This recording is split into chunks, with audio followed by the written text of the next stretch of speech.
दत्तात्रेय स्वामींनी एका भक्ताला अमरत्व दिलं होतं, पण हे अमरत्व शरीराचं नव्हतं, तर आत्म्याचं होतं. हा अध्याय चुकीच्या अर्थाने समजला तर भक्तही चुकीच्या दिशेने जातात. आजचा हा अध्याय शेवटपर्यंत ऐका, कारण शेवटी सांगणार आहे अमरत्व खरं म्हणजे काय. तर पाहूयात आपण श्रीपाद श्रीवल्लभ चरित्रामृत या दिव्य ग्रंथातील अध्याय 14. अध्याय 14 आहे दत्तदासाला अभय प्रदान. शुभमस्तू, निर्विघ्नमस्तू. अनंत शर्माचा निरोप घेऊन मी कुरवपूरला जाण्यासाठी निघालो होतो. काही दिवस मार्गक्रमण केल्यानंतर मी मुंतकल्लू नावाच्या गावात पोहोचलो. तेथे प्रवाशांना विचारल्यानंतर त्यांनी सांगितले, मी आणखी काही दिवसांच्या प्रवासानंतर मी कुरुगड्डे गावी पोहोचेन. श्रीपादांची प्रत्यक्ष भेट केव्हा होईल? श्रीपादांची प्रत्यक्ष भेट केव्हा होते आणि केव्हा त्यांना प्रत्यक्ष पाहतो अशी उत्कंठा मला लागली होती. हातामध्ये गावठी दारूने भरलेले मडके धरून एक माणूस त्याच दिशेने चालत होता. मला ते वास असह्य होत होता, म्हणून मी वेगाने चालायला सुरुवात केली. तर तो सुद्धा वेगाने चालून माझ्याबरोबरच यायला लागला. तो माझ्याजवळून चालायला लागल्यामुळे मला आणखी जास्त त्रास होऊन माझ्या पोटात ढवळायला लागले. मी माझा वेग आणखी वाढवला तेव्हा तो सुद्धा आणखी भराभरात चालून माझ्याजवळ येऊन म्हणाला, मी तुझ्याजवळ येत आहे तर तू माझ्यापासून दूर जात आहेस, हे बरे आहे का? यावर मी वैतागून म्हणालो, अरे तू कोण? माझ्याकडे तुझे काय काम आहे? यावर तो जोराने हसला. त्याच्या तोंडाला येणारा ताडीचा वास मला आणखी अस्वस्थ करू लागला. तो हसत हसत मला म्हणाला, मी कोण आहे हे समजावून घेण्याआधी तूच मला सांग की तू कोण आहेस, कुठून आलास, कुठे जाणार आहेस? याची भाषा आणि बोलण्याची पद्धत पाहून मला मोठे आश्चर्य वाटले. या भागात राहणारे दारुडे सुद्धा वेदांत सांगतात की काय, असा प्रश्न मला पडला. त्याने जोरात ओरडून येणाऱ्या जाणाऱ्यांना हाक मारली. तेथे एक लहानसा जमावत जमला. त्या दारुड्याने त्यांच्याशी बोलायला सुरुवात केली. तो त्यांना म्हणाला, जन हो, मी या भागात ताडी काढून विकतो आणि माझ्या धर्माचे आचरण करीत जगतो. ताडवृक्ष म्हणजे माझ्यासाठी कल्पवृक्षच आहे. मी झाडावर चढून ताडी उतरवित होतो तेव्हा हा ब्राह्मण खाली उभा राहून मी खाली उतरण्याची वाट पाहत होता. मी खाली उतरलो तेव्हा हा मला म्हणाला की मी ब्राह्मण असलो तरीही मला ताडी पिण्याचे व्यसन लागले आहे, परंतु सध्या माझ्याजवळ तुला द्यायला काहीच शिल्लक नाही. कृपा करून मला थोडी ताडी दे आणि पुण्य मिळव. आधी मी नाही म्हटले, परंतु नंतर जेव्हा मी विचार केला तेव्हा मला असे वाटले की आमच्यासाठी अमृतासमान असलेली ही ताडी मी ब्राह्मणाला दिली तर मला पुण्य मिळेल. पुण्य मिळवण्याच्या आशेने मी याला ताडी देण्याचे कबूल केले. पण जेव्हा मी याला ताडी द्यायला लागलो तेव्हा आजूबाजूला काही जण असलेले पाहून याला भीती वाटली की सर्वांच्या समोर जर आपण ताडी प्यालो तर आपल्या ब्राह्मणत्वाला कलंक लागेल. या विचाराने आता हा ताडी घेण्याचे नाकारतो आहे. दिलेल्या वचनाला न जागल्यामुळे आता मला माझे पुण्य मिळवण्याची आशा तर संपेलच, पण एका ब्राह्मणाला दिलेले वचन न पाळल्यामुळे महापाप लागेल, ते वेगळेच. आता तुम्हीच या ब्राह्मणाला अक्कल शिकून मला महापापातून वाचवा. तेथे जमलेले सर्वजण ताडी विकणारेच होते. आपल्याच कुळाच्या माणसाच्या शब्दाला जास्त महत्त्व देऊन त्यांनी मला बळजबरीने ताडी पाजली आणि त्यानंतर ते आपापल्या मार्गाने निघून गेले. माझ्या मनात अत्यंत दुःखद आणि निराशाजनक विचार येऊ लागले. मला वाटले, उत्तम अशा ब्राह्मण कुळात जन्म घेतला आणि श्री दत्तगुरूचा अवतार असलेल्या श्रीपाद श्रीवल्लभांचे दर्शन घेण्यासाठी जात असताना मला ताडी प्यावी लागली. त्याने माझे ब्राह्मणत्व मातीत मिसळले. आता मी परमपवित्र श्रीपादांना कसे तोंड दाखवू? कुठल्या तरी जन्मातील माझे कर्म आडवे येत आहे. माझं नशीबच खोटं आहे, याचाच हा प्रताप आहे. नशिबातच जर असे लिहिले असेल तर दुसरे काय होणार, असा प्रलाप माझ्या मनात चालू होता. माझ्या शरीरावर माझा ताबा नव्हता. तोल जात होता आणि पावले अडखळत होती. माझ्या नशिबाला दोष देणे आणि श्रीपादांचे नामस्मरण करणे अशा गोष्टी उलटून पालटून करीत मी कसे तरी कष्टाने मार्गक्रमण करीत होतो. एका ठिकाणी मला पर्णकुटी दिसली. ती तपोभूमी असून तिथे कोणीतरी महात्मा राहत असावा असे मला वाटले. त्या महात्म्याचे दर्शन घ्यावे असेही मला वाटले. परंतु माझ्या स्थितीचा विचार करून मी तो विचार सोडून दिला. त्या तपोभूमीत पायसुद्धा ठेवण्याचे धैर्य मला झाले नाही आणि मी पुन्हा माझी वाट चालू लागलो. तेवढ्यात मला मागून आवाज ऐकू आला, "अरे शंकर भट्टा, थांब. दत्तानंद स्वामींनी तुला आपल्या आश्रमात बोलावून आणायची आज्ञा मला दिली आहे," असे मला कोणीतरी मोठ्या आवाजात म्हणाले. या दैवी लीलेबद्दल आश्चर्य करीत मी थांबलो. त्या व्यक्तीने मला दत्तानंद स्वामींकडे नेले. दत्तानंद स्वामींनी माझ्याकडे एक करुणापूर्ण कटाक्ष टाकला आणि ते म्हणाले, "वस्ता, आधी तू स्नान करून घे आणि मग मला भेट." माझे स्नान कसे बसे उरकून मी पुन्हा दत्तानंद स्वामींसमोर गेल्यानंतर त्यांनी मला मधुर रसाने भरलेली काही फळे खाण्यास दिली. ती फळे मी पोटभर खाल्ल्यानंतर स्वामी मला म्हणाले, "वस्ता, श्रीपाद श्री वल्लभ हे श्री दत्तात्रयाचा नवीन अवतार आहेत. त्यांचे तुझ्यावर किती प्रेम आहे म्हणून सांगू. त्यांनी स्वतः आपल्या हाताने तुला अमृत पाजविले. तू अतिशय भाग्यशाली आहेस. त्यांनी तुला अमृत दिले, परंतु तू त्याला ताडी समजलास. किती विचित्र गोष्ट आहे ही." मला डोके गरगरल्यासारखे वाटायला लागले.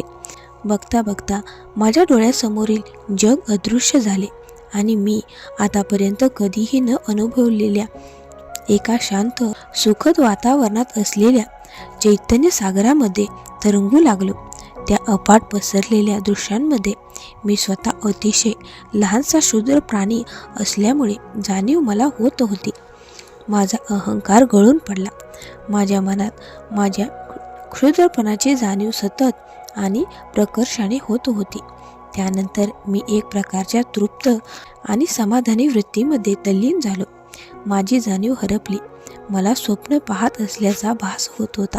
मी त्या अवस्थेत किती वेळ होतो हे मला समजले नाही, परंतु माझ्यावर पाण्याचा शिडकावा झाल्यासारखे मला वाटले आणि मी हळूहळू भानावर आलो. दत्तानंद स्वामींनी आपल्या कमंडलूतील पाण्याचा एक जोरदार हबका माझ्या तोंडावर मारला होता. माझ्यावरील त्या विशिष्ट धुंदीचा परिणाम हळूहळू कमी होऊ लागला आणि मला समोर दत्तानंद स्वामी दिसू लागले. ते मला म्हणत होते, "वस्ता, शंकर भट्टा, आता जागा हो." सुरुवातीला त्यांचा आवाज एखाद्या खोल गुहेतून आणि दूरवरून येत असल्याचा भास मला झाला, पण नंतर हळूहळू माझ्या भोवतीचे जग स्थिर होऊन सर्व गोष्टी स्पष्ट व्हायला लागल्या. दत्तानंद स्वामी मला म्हणाले, "शंकरा, मागील जन्मी तू ताडी काढणाऱ्याच्या घरात जन्मला होतास आणि दररोज भरपूर ताडी पित होतास. तुझ्या व्यक्तित्वातील ती ताडी पिण्याची इच्छा अंतराळामध्ये फिरत होती. तुझ्यावर श्रीपादांचा अनुग्रह नसता तर तू या जन्मीसुद्धा ब्राह्मण असून सुद्धा ताडीच्या आहारी गेला असतास. तुला न कळत श्रीपादांनी तुझ्या कुंडलीतील अनेक गंडांतरांचे निवारण केले. श्री गुरूंचे महिमा वर्णन करणे कोणालाच शक्य नाही. वेदांनी सुद्धा ते वर्णन करताना नेती नेती असे म्हणून आपली असमर्थता व्यक्त केली. मी स्वामी दत्तानंदांना म्हणालो, "स्वामी, श्री गुरूंचे महात्म्य मला आणखी विस्तारून सांगण्याची कृपा करा. मी जसजसे त्यांचे महात्म्य ऐकतो आहे तसतसे आणखी जास्त गोष्टी समजावून घेण्याची माझी उत्कंठा वाढत आहे. पण नरसिंह सरस्वती नावाने अवतार घेणार आहे असे श्रीपाद श्री वल्लभ बरेच वेळा सांगतात. त्या अवतारातील श्रीपादांच्या लीला ऐकण्याची उत्सुकता मला आहे." यावर श्री दत्तानंद म्हणाले, "वस्ता, देवर्षींच्या अध्यात्म साधनेचे प्रमुख उद्दिष्ट आत्म्याचे सत्य स्वरूप जाणणे हे होते. त्यांनी उल्लेख केलेला अत्यंत गूढ शब्द म्हणजे निरुत. कर्मकांडामध्ये निरुत हा शब्द सत्य, यज्ञ, जल आणि अन्न अशा विविध अर्थाने वापरलेला आहे. निरुत म्हणजे आत्मसत्य आणि वस्तुसत्य. त्याचप्रमाणे सरस्वती हा शब्दसुद्धा गूढार्थाने वापरलेला आहे. सरस्वती नदी अंतर्वाहिनी आहे वाणीद्वारा किंवा लिखित स्वरूपात प्रकट केलेल्या सर्व ज्ञानातील ऋत म्हणजेच दडलेले सत्य सांगणारी, सत्याचे प्रबोधन करणारी, भावना समृद्ध चैतन्य आणि मार्नव यांना प्रकाशित करून समजून घ्यायला सुलभ करणारी आणि त्यामुळे ज्ञानलाभ करून देणारी ती सरस्वती, अशी तिची व्याख्या करता येईल. सरस्वतीप्रमाणेच सद्गुरूसुद्धा आत्म्याला सत्याचे ज्ञान देणारा प्रकाश आहेत. परम सत्याचे ज्ञान हे आपल्याला देतात. म्हणूनच मानवी जीवनात गुरुचे स्थान सर्वोच्च असते आणि त्यांना मातापित्याच्या समान दर्जा दिला आहे. याचे कारण असे आहे की ज्याप्रमाणे मातापिता मुलांना बाल्यावस्थेत सर्व संकटांपासून वाचवून ज्ञान देतात, त्याचप्रमाणे सद्गुरूसुद्धा आपल्या शिष्यांचे सर्व संकटांपासून रक्षण करून ज्ञान देतात. परंतु त्यांची कक्षा आणि विस्तार अनेक पटींनी मोठा असतो. यज्ञ हे मानवाच्या अंतप्रवृत्तीचे बाह्य स्वरूप आहे. हे मानवाच्या अंतप्रवृत्तीचे बाह्य रूप म्हणजेच उघड दर्शन आहे. वेदांमध्ये सांगितले आहे, आराध्य देवतांसाठी यज्ञ करून त्यांना आहुती दिल्यानंतर त्या देवता प्रसन्न होऊन आपल्याला आवश्यक असलेल्या आणि त्यामुळे प्रिय असलेल्या संपत्ती, आयुरारोग्य आणि इतर अनेक गोष्टी देवता प्रसाद स्वरूपाने देतात, असेही म्हटले आहे. असेही म्हटले आहे की यज्ञ केल्यामुळे देवता गोगन आणि अश्व देतात. गोगन हे तेज, प्रकाश आणि समृद्धीचे प्रतीक आहे, तर अश्व हे शक्ती आणि पुरोगामित्व म्हणजेच प्रगतीचे प्रतीक आहे. याचाच अर्थ असा की यज्ञांमधून विविध गोष्टींची समृद्धी आणि अनेक प्रकारच्या शक्ती मिळतात आणि यामध्ये तपशक्तीचा सुद्धा अंतर्भाव आहे. यज्ञ करण्यासाठी आवश्यक तंत्र आणि मंत्र यांची माहिती वेदांमध्ये दिलेली आहे. शत्रूला त्यांचा अर्थ समजू नये म्हणून त्यामध्ये गूढ शब्दांचा वापर केलेला आहे. साधारण मानवाला त्याचा अर्थ समजत नाही, त्यामुळेच त्यांना वेद हे गूढ आणि रहस्यमय वाटतात. परंतु योग्य अर्थ समजावून घेण्यासाठी जरूर असलेला अभ्यास म्हणजेच तपचर्या करण्यास अर्थ समजू शकतो. हीच गोष्ट श्रीपादांनी वेगळ्या शब्दात अनेक वेळा सांगितली आहे. ते म्हणत, ब्राह्मण हा वेदशास्त्र संपन्न असलाच पाहिजे. तो तसा नसेल तर ब्राह्मण या संज्ञेला पात्र ठरत नाही. आणि तपश्चर्या करून जो वेदशास्त्र संपन्न होतो तो कोणत्याही जाती कुळातील असला तरी ब्राह्मण होतो. यज्ञकार्यामध्ये वापरला जाणारा सर्वात महत्त्वाचा पदार्थ म्हणजे घृत. घृत म्हणजे लोणीकडून तयार केलेले तूप. हाच शब्द दीप्ती किंवा तेज या अर्थाने सुद्धा वापरलेला आहे. यज्ञानंतर देवतांची प्रार्थना करून त्यांच्याकडे गोमुखी अश्वाची मागणी केलेली आहे. येथे हे शब्द रूढार्थाने न वापरता गूढार्थाने वापरलेले आहेत. गो हा शब्द सुद्धा दीप्ती, तेज आणि प्रकाश या अर्थाने वापरलेला आहे. तर अश्व हा तपोबल, आध्यात्मिक बल आणि आत्मबल यांनी युक्त अशी पुरस्सर म्हणजे पुढे आहे, म्हणजे पुढे जाणारी प्रगतशील शक्ती यांचे प्रतीक आहे. त्यामुळे गोमुखी अश्व याचा अर्थ ज्ञानाच्या तेजामुळे प्रकाशित झालेल्या मार्गावर अश्वाप्रमाणे द्रुतगतीने जाण्यासाठी लागणारी शक्ती असा होतो. आणि अशी शक्ती ऋषीगण यज्ञातून प्रकट झालेल्या देवतांकडे मागतात. गो म्हणजेच ज्ञानरूपी प्रकाशाचे हरण करणाऱ्याला वृत्र किंवा दस्यू या नावाने संबोधले आहे. ज्ञानाच्या प्रकाशाचे रहस्य आत्मसात करण्याचा प्रयत्न करणारे ते राक्षस असे सांगितले आहे. वृत्र, दस्यू आणि राक्षस हे सर्वजण तप करणाऱ्या आणि आत्मज्ञानाच्या सत्याचे अन्वेषण करणाऱ्या, अर्थ लावणाऱ्या ऋषीमुनींचे विरोधक म्हणजे शत्रू असे म्हटले आहे, असे निरूपण दत्तानंद स्वामींनी केले. माऊलींनो, आता आपण पाहूयात नरसिंह अवताराने औदुंबर वृक्षाला दिलेला वर. श्री दत्तानंद स्वामी पुढे सांगू लागले, वस्ता प्रल्हादाचा छळ करणाऱ्या हिरण्यकश्यपूला मारण्यासाठी नरसिंह अवतार ज्या खांबातून प्रकट झाला तो खांब औदुंबर वृक्षाच्या खोडापासून बनवलेला होता, म्हणून नरसिंह अवतार खांबातून जन्मला असे म्हणतात. नरसिंह प्रकट होताना तो खांब दुभंगला होता. काही दिवसांनी त्या दुभंगलेल्या खांबाच्या खोडातून अंकुर फुटले आणि हळूहळू त्याचे रूपांतर वृक्षात होऊ लागले. ते पाहून प्रल्हादाला आश्चर्य वाटले आणि त्यामध्ये देवतत्वाचा अंश आहे असे समजून प्रल्हाद त्याची पूजा करू लागला. त्या औदुंबर वृक्षाखाली प्रल्हाद ध्यान लावून बसलेला असताना श्री दत्तगुरू तेथे प्रकट झाले आणि त्यांनी त्याला ज्ञानबोध केला. प्रल्हादाला द्वैत सिद्धांताचा अभ्यास करावयाचा होता. हे जाणून तू कलियुगामध्ये यती होऊन द्वैत सिद्धांताचा प्रचार करशील आणि दीनदुबळ्यांचा उद्धार करशील, असा आशीर्वाद दिला. प्रल्हादाला श्री दत्तगुरूंनी वर दिला. हे पाहून तो औदुंब वृक्ष मानव रूपात प्रकट झाला आणि श्री दत्तगुरूंचा चरण स्पर्श करून म्हणाला, श्री गुरुदेवा, तुम्ही प्रल्हादाला जसा वर दिला त्याप्रमाणे मला सुद्धा वर देऊन आशीर्वाद द्यावा.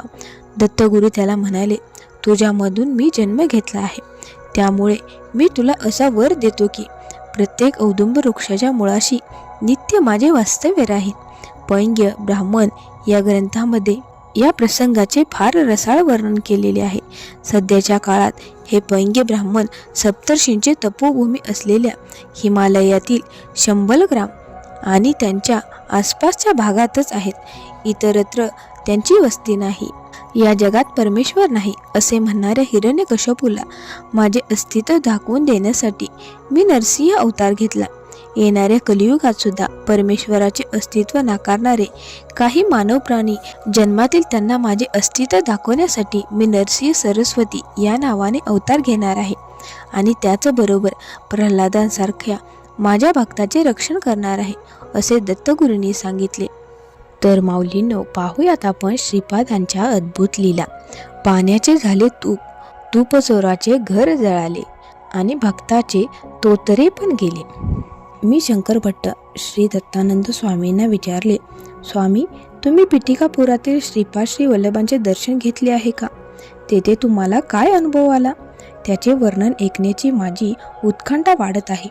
स्वामी दत्तानंदांनी आपला पिटिकापुरातील अनुभव सांगण्यास सुरुवात केली. मी त्यावेळी 10 वर्षाचा होतो. मी तोतरा होतो, त्यामुळे मला सरळ बोलता येत नव्हते. माझी नक्कल करून सर्वजण माझी टिंगल करीत असत. त्यातच 5 वर्षाचा असताना मला एक विचित्र आजार जडला. त्या आजारामुळे मी एकाच वर्षात म्हणजे 6 वर्षाचा असतानाच 10 वर्षाचा मुलासारखा दिसू लागलो. 10 वर्षाच्या होईपर्यंत माझ्यामध्ये इतका बदल झाला की मी 50 वर्षाच्या म्हाताऱ्यासारखा दिसू लागलो. त्यावेळी बापना वदानींच्या नेतृत्वात पिटिकापुरात एक यज्ञ करण्यात येत आहे असे माझ्या वडिलांना समजले. तेथे सर्व ब्राह्मणांना दक्षिणा देऊन सन्मानित करण्यात येत होते. विद्वान ब्राह्मणांचा तर भरपूर दक्षिणा देऊन विशेष सन्मान करीत होते. श्रीपादांच्या अद्भुत लीलांची चर्चा अनेक जण करीत होते. श्रीपाद काहीतरी चमत्कार करून मला व्याधीमुक्त करतील या आशेने माझ्या बाबांनी मला पिटिकापूरला आणले. त्यावेळी श्रीपादांचे वय जेमतेम 6 वर्षाचे होते. यज्ञकार्य मोठे असल्यामुळे विविध लोकांना वेगवेगळ्या जबाबदाऱ्या सोपवण्यात आलेल्या होत्या. यज्ञासाठी मोठ्या प्रमाणावर तूप लागणार होते. ते तूप साठवण्याची जबाबदारी एका वृद्ध ब्राह्मणावर सोपवण्यात आली होती. तो ब्राह्मण फारच कंजूस, लोभी आणि चोरट्या वृत्तीचा होता. यज्ञासाठी साठवण्यात येणाऱ्या तुपातील 1/4 भाग गुप्तपणे आपल्या घरी लपवून 3/4 भागच तो यज्ञशाळेत पाठवून देत असे. यज्ञ सुरू झाल्यानंतर यज्ञाला लागणाऱ्या सर्व गोष्टींची व्यवस्था ठेवणाऱ्या ब्राह्मणाने बापना वदानींकडे येऊन सांगितले की यज्ञाला पुरण्या इतके तूप आपल्याकडे नाही, ते कमी पडणार आहे. ऐनवेळी इतक्या मोठ्या प्रमाणात तूप मिळणे अशक्य होते. तुपाची व्यवस्था न झाली तर यज्ञ पूर्ण कसा करणार? या विचाराने ते चिंताग्रस्त झाले. श्रीपाद त्यांच्या जवळच बसले होते. यज्ञामध्ये विघ्न येण्याची भीती सर्वांनाच वाटत होती. बापना वदानी शांत होते. त्यांनी श्रीपादांकडे एक सूचक कटाक्ष टाकला आणि आता काय करायचे असा प्रश्नार्थक नजरेने पाहिले. त्यावर श्रीपाद रागाने म्हणाले, आपल्याला मिळालेल्या अधिकाराचा गैरवापर करून कुणीतरी माझे धन चोरले आहे.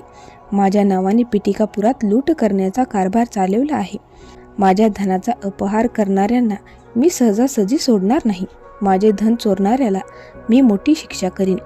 आपली पत्नी ज्येष्ठादेवी हिच्यासह त्यांच्या घरी राहून त्यांना दंड द्यावा अशी आज्ञा मी शनेश्वराला दिली आहे.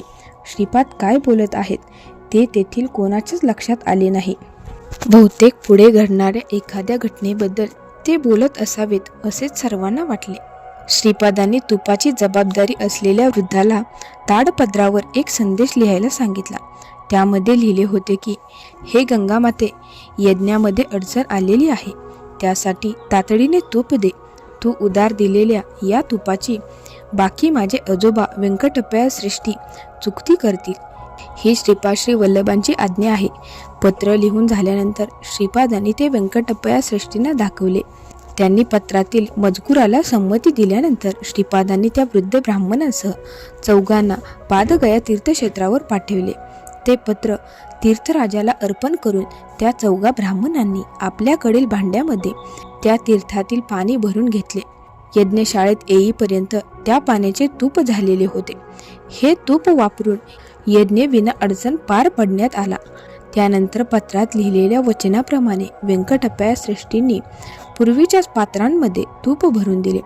ते सर्व तूप पादगया तीर्थक्षेत्रांमध्ये ओतण्यात आले. खालील पाण्यामध्ये पडता पडताच त्या तुपाचे पाण्यात रूपांतर झाले होते. दुर्धर आजाराने माझ्या मुलाची अवस्था विचित्र झाली आहे.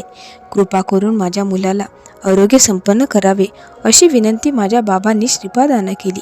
तेव्हा थोडा वेळ थांब, तुझ्या मुलाचा आजार दूर करतो, तोतरेपणा सुद्धा घालवतो. सध्या मी एक घर जाळण्यासाठी मुहूर्त शोधत आहे असे श्रीपादांनी सांगितले. तेवढा तो तूप संग्रह करण्याची जबाबदारी दिलेला वृद्ध तेथे आला. तूप चोरलेले असल्यामुळे आता मला काही त्रास होईल का अशी चिंता त्याला सतावीत होती.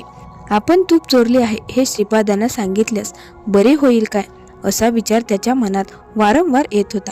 काही का असेना श्रीपादांचे दर्शन घेतल्यामुळे आपले कल्याणच होईल असा निर्णय घेऊन तो काही न बोलता गप्प राहिला. पण श्रीपाद त्यांच्याबरोबर बोलू लागले. त्यांचा संवाद पुढील प्रमाणे आहे, पाहूयात आपण. श्रीपाद म्हणाले, आजोबा, तुम्ही मुहूर्त काढण्यामध्ये तज्ज्ञ आहात. एका घराला परशुराम प्रीती करायची म्हणजे जाळून नष्ट करायचे आहे. त्यासाठी योग्य मुहूर्त शोधायला पाहिजे. वृद्ध ब्राह्मण म्हणाले, भूमिपूजन करण्यासाठी किंवा घर बांधण्यासाठी मुहूर्त असतात, परंतु घर जाळण्यासाठी असे मुहूर्त कुठेही नाहीत. श्रीपाद म्हणाले, चोरी करण्यासाठी किंवा घर जाळण्यासाठी असे मुहूर्त का नसतात? वृद्ध ब्राह्मण म्हणाले, असे मुहूर्त असल्याचे मी कधीच ऐकलेले नाही. तसे काही करायचे असेल कुमुहूर्तावर अनिष्ट वेळी असे करता येते का ते मला माहीत नाही. श्रीपाद म्हणाले, आज असा एवढा कुमुहूर्त किंवा वर्जित वेळ आहे का? वृद्ध ब्राह्मण म्हणाला, सध्या असा कुमुहूर्तच चालू आहे. श्रीपाद म्हणाले, आजोबा, तुम्ही तर अतिशय शुभ समाचार सांगितला. यज्ञासाठी साठवायचे तूप एका धूर्ताने चोरले आहे. अग्निदेवतेला मिळावयास पाहिजे होते. ते एका घरामध्ये लपवून ठेवण्यात आले होते. त्यामुळे अग्निदेवता क्रोधित झाली होती. अग्निदेवतेला भूक लागली आहे आणि तुपाबरोबरच ते घर सुद्धा गिळंकृत करण्याचा तिचा विचार आहे आणि आनंदाने अशा मुहूर्ताची वाट पाहत होती. आता अग्निदेवतेला तो मुहूर्त मिळाला आहे. श्रीपादांचे हे बोलणे ऐकून त्या वृद्ध ब्राह्मणांच्या चेहऱ्यावरचा रंगच उडाला. थोड्याच वेळात त्यांचे घर जळून भस्मसात झाले. श्रीपादांनी त्याला त्या जळालेल्या घराची थोडी राख घेऊन येण्यास सांगितले. प्रसन्न होऊन आशीर्वाद देण्यास किंवा क्रोधित होऊन शिक्षा करण्यास श्रीपाद समर्थ आहेत असा विचार करून तो ब्राह्मण आपल्या घरी गेला आणि त्याने थोडी राख आणली. यज्ञातील पवित्र अग्नीने ते घर जाळले असल्यामुळे ती राख म्हणजे भस्म झाले होते. ती राख श्रीपादांनी पाण्याच्या भांड्यात टाकली आणि ते पाणी पिण्याची आज्ञा मला केली. सतत 3 दिवस मला तसे करण्यास सांगितले. ते 3 दिवस आम्ही बापनावदानींच्या घरी अतिथी म्हणून राहिलो. माझा आजार आता पूर्णपणे बरा झाला होता आणि मी आरोग्यवंत झालो होतो. माझे तोत्रे बोलणे सुद्धा बंद होऊन मी अस्खलितपणे बोलू शकत होतो. श्रीपादांनी मला जवळ बोलावून माझ्या डोक्यावर आपला दिव्य वरदहस्त ठेवला आणि शक्तिपात करून मला आशीर्वाद दिला. श्रीपाद मला म्हणाले, आजपासून तू दत्तानंद नावाने प्रसिद्धी पावशील. आता गृहस्थाश्रम स्वीकारून लोकांना धर्माची माहिती दे. त्यानंतर तूप चोरणाऱ्या त्या ब्राह्मणाकडे निर्देश करून श्रीपाद म्हणाले, तू आणि हा ब्राह्मण दोघेजण मिळून पूर्वजन्मी व्यापार करीत होता. तुमचा लालचीपणा वाढून तुमच्या मनात एकमेकांबद्दल वैर निर्माण झाले. दोघांनीही एकमेकांचा काटा काढायचा ठरविले. एके दिवशी तू याला विष मिश्रित खीर नेऊन दिली. ती खीर खाऊन हा ब्राह्मण मेल्यानंतर तू आनंदाने घराकडे निघालास. पण तो आनंद फार काळ टिकणार नव्हता. तू घराजवळ येईपर्यंत तुझे घर जळून खाक झाले होते आणि त्यामध्ये तुझी पत्नी सुद्धा जळून मेली होती. या ब्राह्मणाने काही जणांना पैसे देऊन तुझे घर जाळायला सांगितले होते. तुझी फक्त संपत्तीच नव्हे तर पत्नी सुद्धा तू गमावली होती. याचा परिणाम तुझ्यावर होऊन तू हृदयघाताने मरण पावलास. तू या ब्राह्मणांवर विषप्रयोग केल्यामुळे या जन्मी तुला ही व्याधी जडली आणि याने तुझे घर जळाले होते. म्हणून आता याचे घर जळाले. आता मी तुम्हा दोघांनाही तुमच्या कर्मबंधातून मुक्त केले आहे असे सांगितले. श्रीपादांचा आशीर्वाद घेऊन मी बाबांच्या बरोबर घरी परत आलो. वेद आणि धर्मशास्त्राचा अभ्यास करून पंडित झालो. त्या वृद्ध ब्राह्मणाला नरसिंहवर्मांनी नवीन घर बांधून दिले. श्रीपादाने आमची पापकर्मे नष्ट केल्यामुळे त्यानंतर सर्व दृष्टीने आमचे कल्याण झाले. वृद्ध ब्राह्मणाला घर मिळाले आणि माझा आजार तसेच तोतरेपणा नाहीसा झाला. स्वामी दत्तानंद म्हणाले, साक्षात श्रीकृष्णाच्या नेतृत्वात महाभारत युद्ध झाल्यामुळे पवित्र यज्ञामध्ये ते धर्मयुद्ध झाले, तर शिवाचा अपमान केल्यामुळे दक्षाच्या पवित्र यज्ञाचे रणांगणात रूपांतर झाले. यामध्ये जे धर्माचे बारकावे आहेत ते लक्षात घेतले पाहिजेत. वस्ता शंकर भट्टा अदिती ही सर्व देवतांची माता आहे. अदिती म्हणजे तेज, तिची अनंत रूपे आहेत. या सर्व देवता मानवाला तेज म्हणजेच प्रकाश देतात आणि त्याच्या बौद्धिक तसेच भौतिक प्रगतीमध्ये सहाय्य करतात. मानवाच्या आत्म्यावर चैतन्याची प्रकरण करतात आणि सत्याचे ज्ञान देतात. दिव्य लोकांची निर्मिती करताना आणि मोक्ष मिळवताना अडथळे आणणाऱ्या दृष्ट शक्ती तसेच अडथळ्यांचे निराकरण करतात. तपश्चर्या करून ऋषींनी देवतांचे ज्ञान साक्षात्काराने मिळवले आणि त्यांच्या कार्यपद्धतीचा अभ्यास करून त्यांच्या गुणांचे वर्णन करणाऱ्या निरनिराळ्या नावांनी त्यांचे वर्णन केले. वेदामध्ये ज्या शब्दांचा उपयोग केला आहे त्यांना विशेष अर्थ आहे. काही प्रमाणात भौतिक आणि काही प्रमाणात मानसिक चैतन्याला प्रकट करणाऱ्या प्राणमय चैतन्याला ओज म्हणजेच तेज आणि श्वासशक्ती यांचे प्रतीक म्हणून अश्वाचे वर्णन केले आहे.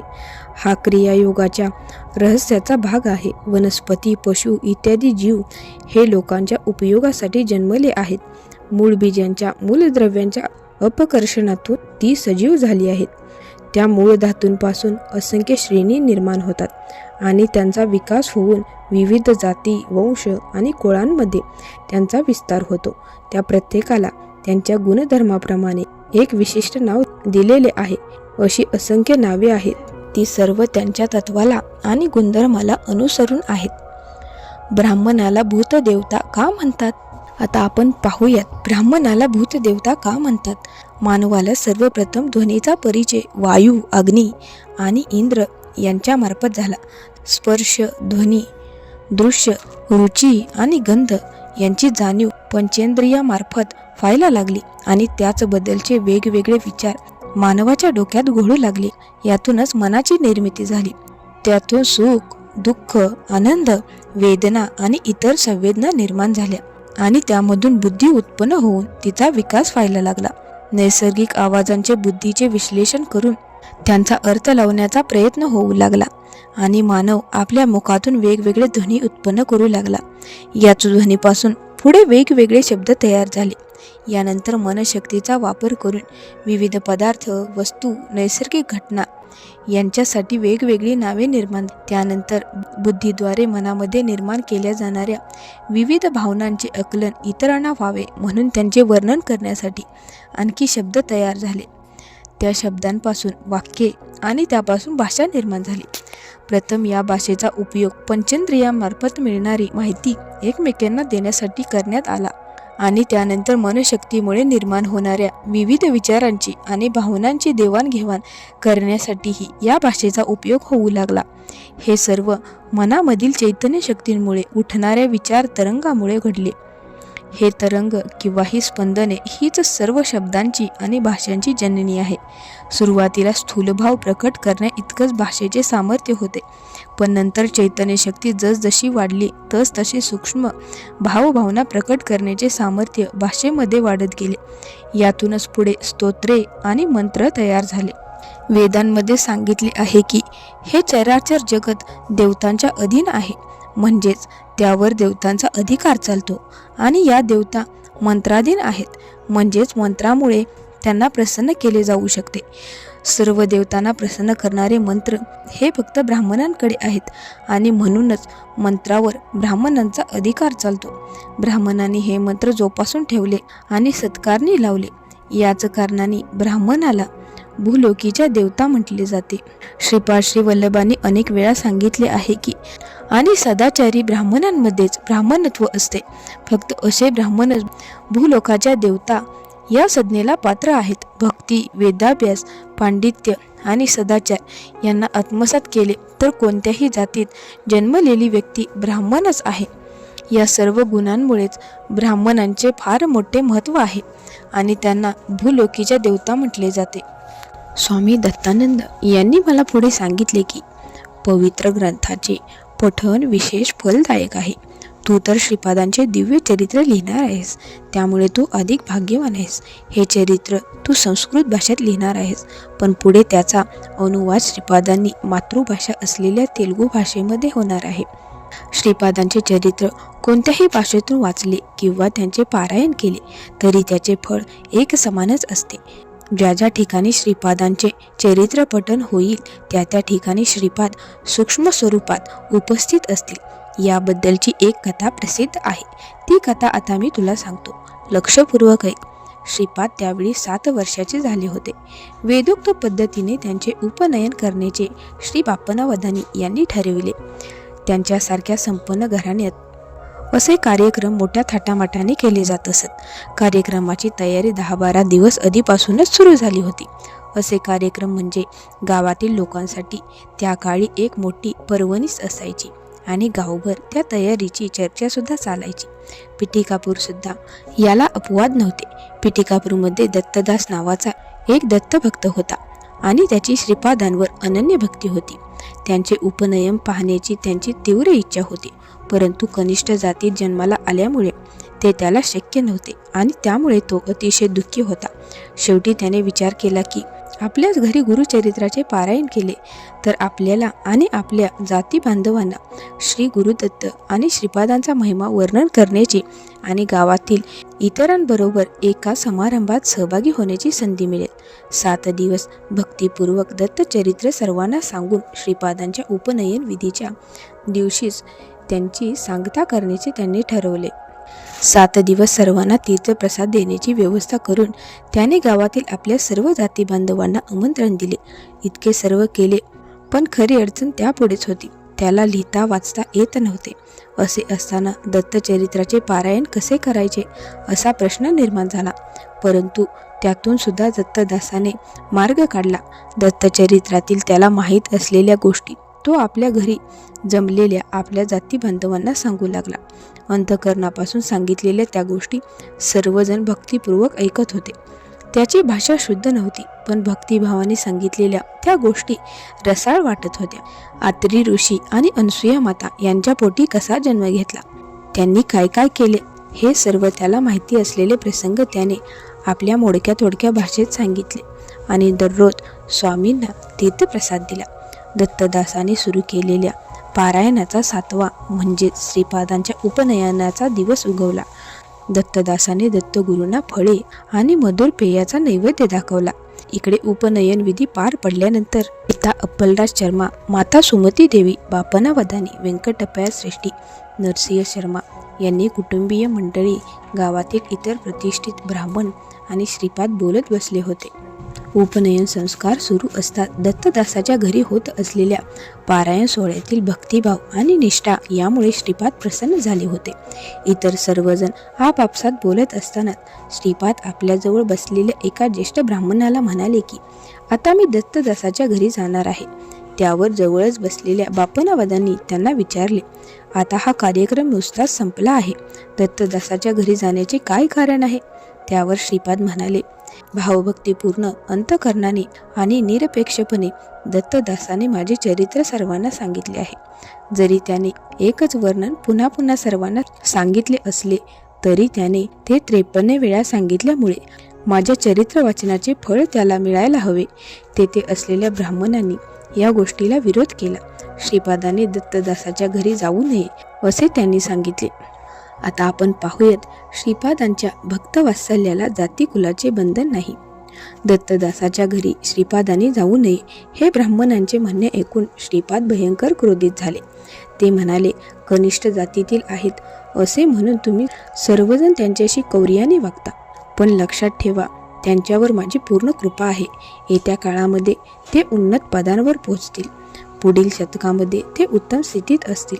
तुमच्यातील बहुतेक जण धर्मभ्रष्ट होऊन सेवक वृत्तीने वागाल. तुम्ही कर्मभ्रष्ट व्हाल.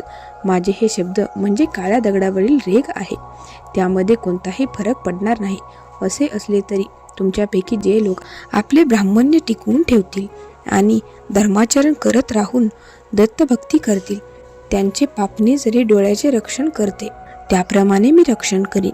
पिता अप्पलराज शर्मा आणि माता सुमती देवी यांनी त्यांचा राग प्रयासाने शांत केला. त्यानंतर श्रीपादांनी मौन धारण केले आणि शांत बसले. मौन धारण केल्याक्षणीच श्रीपाद दत्तदासाच्या घरी सुद्धा प्रकट झाले. आपल्या दिव्य मंगल रूपाचे दर्शन त्यांनी तेथील सर्वांना दिले. तेथील लोकांनी दिलेली फळे स्वीकारली आणि दूध प्राशन केले. श्रीपादांनी सर्वांना स्वहस्ते मिठाई दिली. दत्तदासाच्या घरी जमलेल्या सर्वांना आशीर्वाद दिला. वस्ता शंकरा, या गोष्टीवरून श्रीपादांचे सर्वांवरील दिव्य प्रेम तुझ्या लक्षात आलेच असेल. ते भावभक्तीनेच प्रसन्न होतात. कुल, गोत्र, जात आणि इतर सामाजिक भेदभाव ते मानत नाहीत. कनिष्ठ कुलातील व्यक्तीने जरी दत्तप्रसाद दिला तरी तो भक्तिपूर्वक स्वीकारला पाहिजे. तो प्रसाद नाकारला तर कष्टाचे धनी व्हाल. माऊलींनो, तर आता आपण पाहूयात दत्तदासाच्या घरी श्रीपादांनी केलेला उपदेश. त्यातील एक आहे, ज्या ज्या ठिकाणी माझ्या चरित्राचे पठण श्रद्धापूर्वक होत असेल त्या ठिकाणी मी गुप्त रूपाने उपस्थित असेल. दुसरा आहे, माझे स्मरण करून जो कोणी काया वाचा मनाने धर्मसंबंध आचरण करेल त्याचे पापणी जसे डोळ्याचे रक्षण करते तसे मी रक्षण करेन. तिसरा आहे, दररोज दुपारच्या वेळी मी पिठिकापूरमध्ये गुप्त रूपात भिक्षा ग्रहण करेन. चौथा आहे, निरंतर माझे ध्यान करणाऱ्याची सर्व पूर्वजन्मातील समस्त पापे मी नष्ट करेन. पाचवा आहे, भुकेलेला अन्न मागितले तर त्याला खायला घालणाऱ्यावर प्रसन्न होऊन मी कृपा करेन. सहावा आहे, मी श्री वल्लभ आहे. मी जेथे असेल तेथे तेथे श्री महालक्ष्मी प्रसन्नतेने वास करेन. सातवा आहे, तुमचे अंतकरण शुद्ध असेल तर तुमच्यावर सतत माझा कृपा कटाक्ष असेल. आठवा आहे, तुम्ही कोणत्याही देवतेची आराधना केली आणि कोणत्याही गुरुचे अनुसरण केले तरी त्याला माझी संमती असेल. नववा आहे, तुम्ही केलेल्या सर्व प्रार्थना माझ्याकडेच येतात. तुमच्या आराध्य देवतेमार्फत किंवा सद्गुरूमार्फत माझे आशीर्वाद तुम्हाला मिळतील. 10वा आहे, माझे स्वरूप फक्त श्रीपाद श्री वल्लभांपुरतेच मर्यादित नाही. सर्व देवता आणि समस्त शक्ती माझ्यामध्ये अंशरूपाने राहतात. 11वं आहे, श्रीपाद श्री वल्लभ हा माझा पूर्ण रूप योगावतार आहे. महायोगी आणि महासिद्ध पुरुष सदा माझेच ध्यान करतात. ते माझेच अंश आहेत. 12वं आहे, माझ्यावर श्रद्धा ठेवणाऱ्यांना मी धर्ममार्ग आणि कर्ममार्ग यांचे ज्ञान देईन. मी त्यांचे पतन होऊ देणार नाही. माऊलींनो, दत्तात्रेय स्वामी सांगतात, जो भक्त देहापेक्षा आत्म्याला ओळखतो तोच खरा अमर असतो. आजचा अध्याय तुमच्या अंतर्मनाला स्पर्श करत असेल तर हा व्हिडिओ दत्तभक्तांपर्यंत नक्की शेअर करा आणि कमेंटमध्ये अवधूत चिंतन श्री गुरुदेव दत्त नक्की लिहा.